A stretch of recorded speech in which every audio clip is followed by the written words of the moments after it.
Wayne Rachel in that Corvette with raw flames billowing out the top of the smokestacks and out the 3-jet engine. Rob Holland holding high and to the right.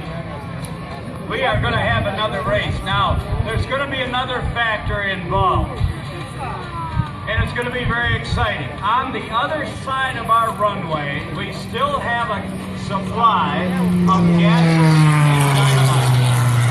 That gasoline and dynamite cannot stay there. It's got to be lit off before the show is over. Cha cha cha cha cha. It's the world's largest boombox and fast car.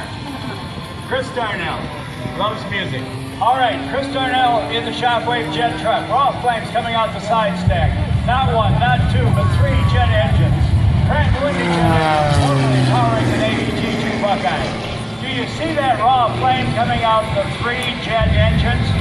We are going to use Chris Darnell and the Shockwave truck as the ignition device for the wall of fire.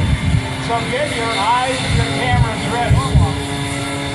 As they race, Chris Darnell is going to throw a flash into that ditch of gasoline and dynamite and expend it in front of you and I, so that it's not after the show and in the future. But now we've got a race. 3-time gold medal winner.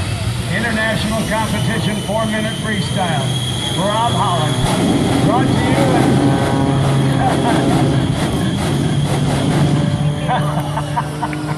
oh, I love this. Rob Holland. Brought to you Window World. He's got a lot at stake. The reputation of Window World. Made in America. Simply the best. Cost less. And then honoring the world of drive-based motorsports. The Darnell family. The second generation. Chris Darnell. Behind the wheel.